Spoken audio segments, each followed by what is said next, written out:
All right, everybody, it's layout update time again. So in the last episode, I left off with running this locomotive. And what I'm going to do now is actually take and cut the pieces that are going to go across here. All right. And what I'm going to have to do, excuse me, this is one of my track plans that I came up with. It's pretty complex. I'm not going to get too much into it. But the original track plan, as you can see, it's sticking out 18 inches here, which is basically what that is. It's 18 and a quarter, so it's a little longer, but nothing crazy. But this is the bump out. Now this is the full scale bump out, the full size bump out. So I'm gonna have to bring it in 6 inches, bring this in 6 inches, which is gonna affect the power plant area. So in addition to that, the bump out is not all the way to the edge here. So if you look over here, it's about, or it's exactly 18 inches set back for obvious reasons, because I have to make the provision for the oil tank. So what I'm going to do is I'm going to bring this whole section back 18 inches on paper, shorten it up like it is, like it is as we see it now, and then reconfigure this track area here. I'll be fine, so I'm not too worried about that, but I still have to get the actual fascia mounted, and so I can figure out how I'm going to do this corner. So, but in order to do the fascia, I need the cross braces in. So that's what we're going to do now. So let me go upstairs, cut some pieces, and then we'll be right back. All right, guys, so I got the some more of these cross members in, and I came across this. I remember I had this piece in my garage. This was this piece here was part of the back of the layout. Actually, it was like right over there where this section here. It was like right in this area, and it held the pond area. That was on the previous Huntington and Hartford. So, but what I'm going to do is I'm going to reconfigure these pieces to go in this section here. So we'll be right back. All right, so I got that piece that was sitting underneath the lake area, the old H&H, and instead of cutting it up, what I did is I disassembled it, and I took the longer piece, I put it alongside the back, and the shorter sections I put over here. And I screwed it in on the front. I still have to add a couple screws on the back, but it gives me the support I needed for the hidden staging section. All right, so as you can tell, a lot of the cross braces are in, and I'm also reusing this hidden staging piece. Now originally, as you can tell, you have some scenic area here. This was exposed, and there was a double slip switch here, and then this fed around here, and it actually hooked into there. So you can see how wide this layout was. That's how much I took off. This is at least 4 feet off the back. So I'm just repurposing it for over in here. So this, as you can see, there's a definite line where the scenery ends, and basically there's no scenery. And this section here was underneath the center peninsula into that mountain area, if you remember from the first video when I started taking down the old H&H. So I'm reusing this section. I'm trying to use as much of the original wood as I can, because of the pricing of lumber these days, it's getting ridiculous. So I'm trying to reuse as much as I can. So I still have to put some mounts underneath, because this is not tied in yet, but it will be very soon. So once those are in, then I can finish up that section. I got to put a couple screws on these boards here. This board's not tied in yet, but that'll only take a couple minutes to do. And then on top of that, I have to put a piece of wood here, put some Homosoap on it, and then continue the track. Now I'm going to end up taking up this this cork I'm not going to use cork on top of Homosote. The Homosote itself will be a good sound deadening material, so I'm going to just continue to use that. Now, I also cut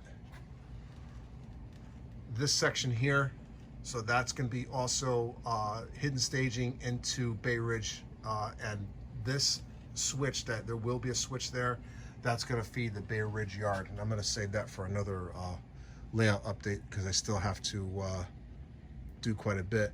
And you can see the center peninsula is there. It looks like a big mess, but it's finally coming together.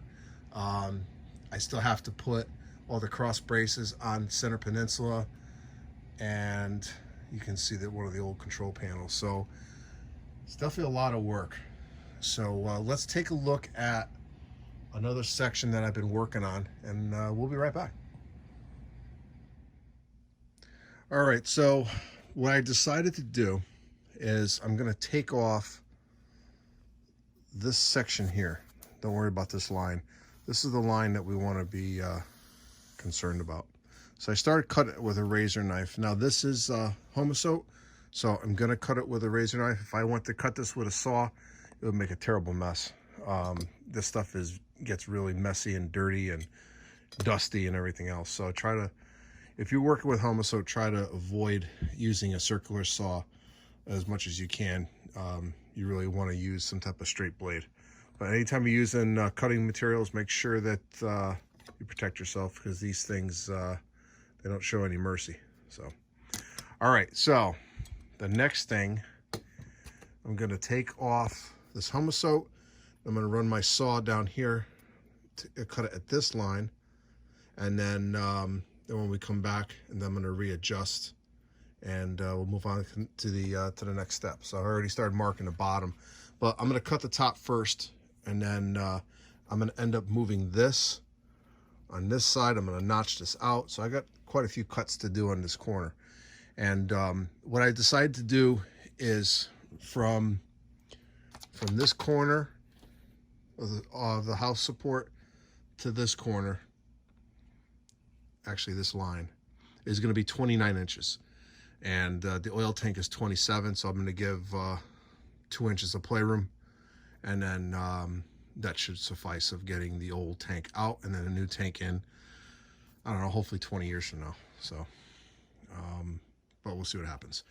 All right, so let's get this thing cut, and we'll be right back. All right, so if you can see the dust that's floating around here, this accidentally hit the Homosote. Look at the mess it just made. There is dust everywhere. So this is what you want to try to avoid at all costs. All right, I'll be right back. All right, everybody. So I was able to finish the corner, and definitely was definitely an interesting project. So let's go over what I actually did. So if you remember in the first part of the video, this support was over here. So I moved it in, cut this piece down.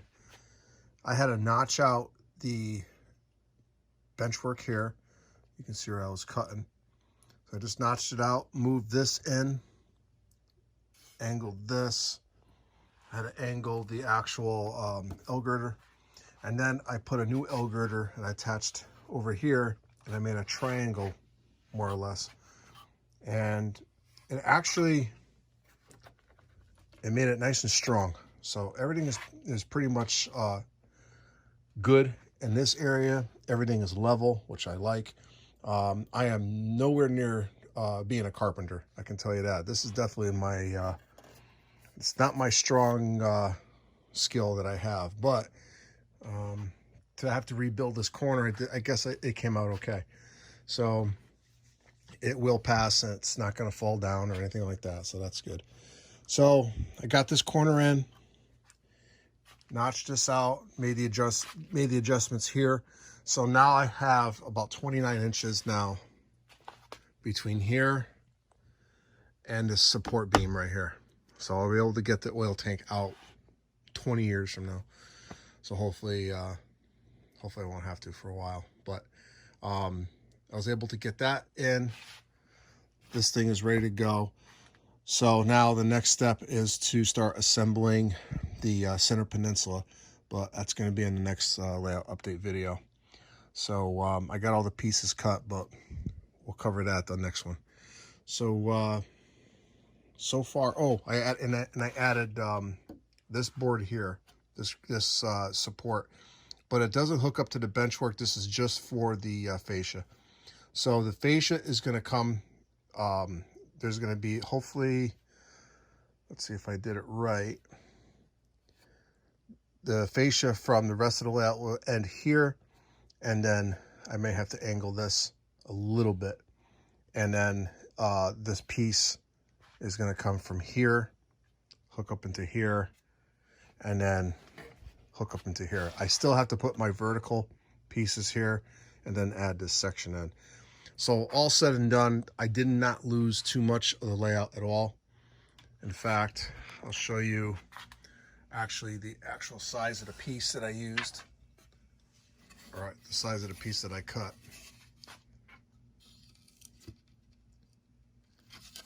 Something like that. Here we go. That's what I took out of here. About 4 inches. Not that bad. So the only thing I'm losing right now is just some scenery. So it's going to be just fine. So, but you know, originally I wanted this corner to be rounded, but I'm going to have to settle for this, which is it's not a bad thing. So it definitely was going to be tearing down the layout 20 years from now or 30 years from now. So the next layout update, we're going to focus on the center peninsula and also tying in the hidden staging section. We'll talk about more of that about that later once we get to that level or to that point. So hope you enjoyed this layout update video, and if you haven't already, hit the subscribe button, hit the like button, and consider subscribing if you're not. And this is Rod New Haven Rails. Thanks for watching. We'll see you at the next layout update.